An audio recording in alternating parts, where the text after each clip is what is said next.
Hey, what's up, y'all? It's Chris. I'm getting into a little bit different video, and I didn't even do a video for the Penny 2, the Nike collab with Social Status. I'm not going to jump into a whole bunch of comparisons to give you authentic verification cues, which is what I typically do on a video. What I'm doing here is trying to give you a layout of different models from Nike to verify and explain a point. That's the PG6 Fluoro colorway. I've done an individual video of this shoe. I did not do an individual video of the Zoom G.T Cut 2. The box did not change from last year. It's still greater than, and GT Cut version 2.0. Let's see, what is that? Smear traction 1.0 on the side. I'm looking at a lot of the different small cues that are on it. Around the side here, creating the next era of basketball. That falls in line with the LeBron. I should have kept one of the LeBrons here and set it up here with these few shoes, but I've done two different LeBron videos, so you can't see those on here. The update to the GT Cut 2, I don't like it. I'm not a big fan of how they updated the GT Cut. Not at all. I much prefer them to have kept that anaphone design that was on going up the tongue. It was really breathable. This one has more of a hyperfused look to it. The toe box is not that distinctive, which I think it's not hurting the sell-through. It's not hurting the sell-through because Nike's become much smarter with their basketball shoes, and they aren't dropping a bunch of these into the market, so you can't find them quickly. And this may be some of the stickiest rubber, man, I've ever felt. But the GT Cut 2 is, how much is it? $180, or is it $190? 170. It's 170. You know, there's no prices on the boxes anymore. It's 170, and that is an increase in pricing for the Zoom GT Cut. And I don't want this video to be super long. I'm reaching inside because I want to see the shoe insert, which the Zoom GT Cut, even the one, had this fantastic Nike React drop-in footbed with Zoom right here at the heel. And then it had the Zoom Strobel. This thing is loaded with technology. Loaded. Interesting little cutout here. This piece of foam that comes around, and I'm going to do a close-up, and I'm getting to a point. I know you guys are like, dude, get to the point. I'm going to leave this out and put this down so you can get a good look at it when I move the camera up. But I also have here a Move to Zero version of the Luka 1, and this is the Next Nature version of it. I haven't done an authentic verification of this shoe either. There's a reason, and I keep knocking stuff over, and I hate that. But I want to talk about Nike's design language and what you see going across each one of these shoes. That started with the GT Cut 1. The GT Cut 1 changed everything about Nike basketball. So in 2020, when they made the GT Cut 1, it was going to be for the Olympics, but obviously COVID and quarantine got in the way and the Olympics were pushed back to 2021. So Nike didn't produce a lot of the GT Cut 1. And when they didn't produce it, it went into resale and people started buying it. Now, big shout out to African Caesar, who does the sneaker podcast show. And he said, hey, Chris, the sale of the GT Cut happened because people like wear testers. Now, I didn't agree with him in that point because it wasn't people like wear testers. Even though wear testers was really critical in that, the shoe hit resale before anybody knew about it. So it was going for $200+ a pair for a general release Nike basketball shoe not attached to anyone. Now, the Zoom GT Cut 1 had a lot of cues that were very Kobe-like.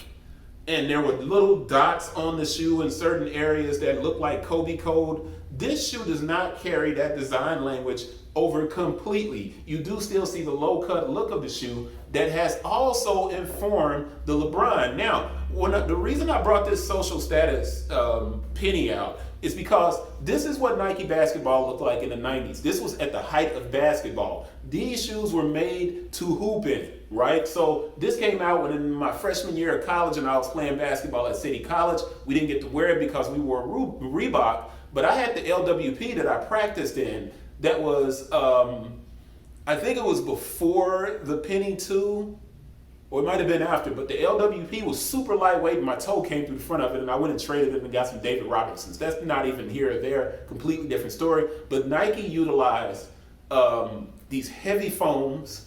The rubber here is nowhere near as sticky, which makes me think this is not even a real performance version, even though it still has Zoom Air listed on it.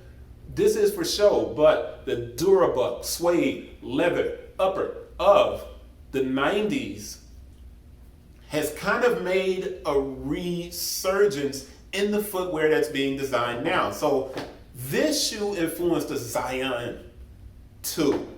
So the Zion 2, I think it's influenced more by the 90s, big man, those kind of players, but that Zion 2 is gorgeous. If you haven't seen the bread cement colorway, that thing is awesome.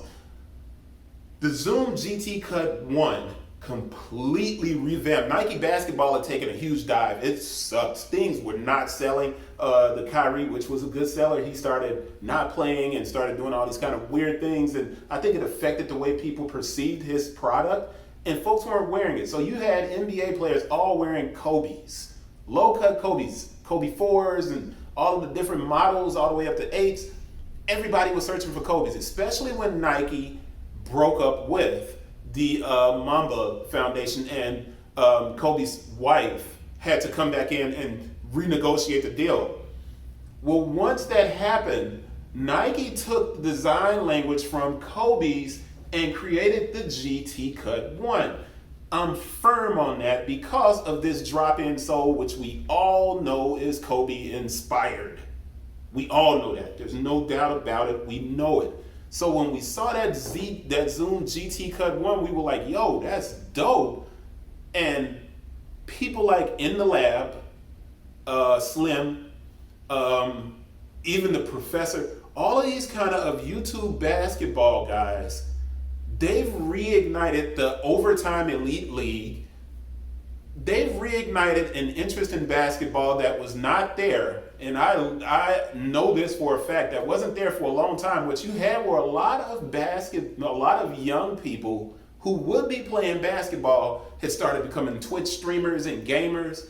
But the Overtime Elite League, the In the Lab guys, the guys that are doing the basketball tournaments and stuff like that, that whole sub-segment of YouTubers, including wear testers, and that's where African Caesar was right, where he talked about wear testers being influential in the sale of the GT Cut 1. That shoe, the GT Cut 1, had every aspect of Kobe in it. This model is not as good, but the design language has influenced every basketball shoe that has come after. The PG6 came after the Zoom GT Cut. And interestingly enough, it's easily one of the best basketball shoes for Nike, the best selling basketball shoes. And that's even in resale. Interestingly enough, this model sells for $120 to $140 a pair on StockX. It's only $110. It's a PG6, but it is one of the best selling models for Nike basketball that's out there. But you can see that sleek look carried over to the design aesthetics of the PG, and it is React foam. It is React foam, but it's only 110 in comparison to the Zoom GT Cut 2, which is 170. But you see the molding at the back, which reminds me of the Hyperdunk 2016. That molding reminds me of the Hyperdunk 2016. The Hyperdunk, interestingly enough, hit resale. Why did it do that? I don't know. It is an interesting looking shoe, but it hit resale in certain colors, not all of the colors, but the 2016 is a crazy shoe. But you can see these really nice loops for the lacing. Nike's got great lockdown. I haven't done an individual shoe video of this shoe, but what I really wanted to focus on is the idea that this shoe informed the Jordan Luka 1. Now, the Jordan Luka 1, I've told everybody that will listen to me, And this is one of the shoes that features recycled rubber and recycled material in the tongue. And it has this, I think that's that Luka logo, that L7 Luka logo that's on here. It looks a lot like the Jordan IE. So when I go in and I talk about low cut shoes, and I say that the Zoom GT Cut 1, this is the 2, the Zoom GT Cut 1 influenced the design language. The design language actually comes from the Nike archives. The Jordan 11 IE, this is it, without the holes where the water just runs through the shoe. But the Jordan 11 IE is very closely aligned to this Luka 1. And the Luka 1 costs $120. This one costs $120. I think the regular one is $110, which places it in the same league as the PG. So Jordan brand has gotten very smart. Their Jordan brand signature releases, the Westbrooks and things like that, those shoes, and I'm trying to reach under here and see if this has a Zoom Strobel, and of course it does not, because they're not going to put a Zoom Strobel in a shoe that costs less than $120. The KD was the first shoe to have the Zoom Strobel that we'll see in the close-up here.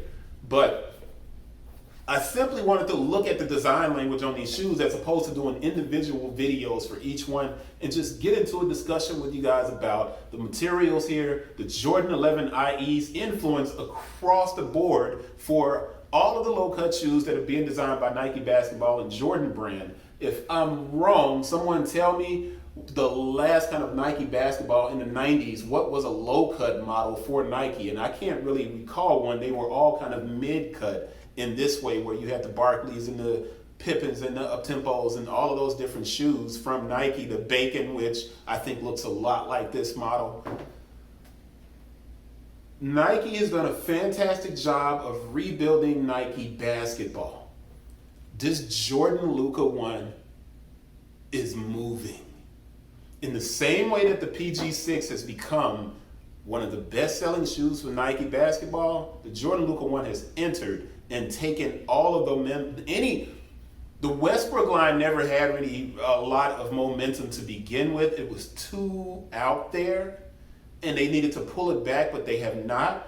But what they've done with this Luka 1 is they've created a shoe, and you look at the thickness of the cushion around the inside of it, that is going to be comfortable, that can transition from the court to the street as far as lifestyle, and they've given Jordan, Luka Doncic, a shoe that's going to do very well right out of the gate, which I never expected for a Nike signature model. Now, I'm interested in seeing what they come with for Jason Tatum when it's his time, but the Luka Jordan 11 IE is the exact model that I think it's based on and kind of rooted in. These kind of TPU moldings for stability on the shoe, and you have like Jumpman hidden underneath the foot. You can see the design elements for the 7s and the L. It's a nice shoe, man. And you know it's a nice shoe. Interestingly enough, you have that kind of anaphone construction in the tongue, which that is that grind material on the inside of it. You can see around on the edge, see it around the edge. The basketball shoes from Nike are getting better, and every other brand needs to pay attention, because Nike's doing something that I didn't think could be done, which is to recapture basketball and move people back towards wearing basketball as lifestyle. And the guys on YouTube really have reignited an interest in basketball that hasn't been around since and 1. I really believe that. Let's get a nice little close-up of these and then wrap this video up. I'll come back and do individual videos of these later, but I want you to see both the GT Cut and the Luka up close. I've already done a full video of the PG, and I didn't do one of the social status. I simply wanted it here as 90s to today. That's the only reason it's there. Let's get to this close-up. All right, so I wanted you guys to get a look at the GT Cut 2, and I'll come back and do a video of it eventually, just to make sure I get a video in. But I wanted you guys to see how grippy and sticky that rubber is, but how it collapses a lot here, which means it has a lot of flex. It's not super rigid, but it's a lightweight guard-oriented shoe. But that full-length Zoom Strobel, excellent. And this drop-in, Very Kobe-like, not as thick as a Kobe, but it does have the zoom pod at the back. But I wanted to make sure you guys got a good look at that GT cut in comparison to the Luka, which is still the Jordan 11 IE. And if you don't agree with that, then, you know, we all have our own opinions, but that's definitely where a lot of this design cues, well, all these design cues came from for the Luka. And it does feature 20% recycled materials for the Luka 1. And I'm going to drop that down just real quick, show you the PG. And I'll drop this social status in as representative of the 90s basketball era. And that's it, man. I'm going to wrap this up. I didn't want it to be this long, but I just thought it was a really interesting discussion that I wanted to get into. I think I'm going to start doing more videos like this. Let me know, you know. Well, I'll see if people watch it because typically my videos don't get a ton of views. But you know what? I'm glad I did this one just for posterity. I'll come back and look at this later and see what other people have to say about these models. See you guys on the next one. Peace.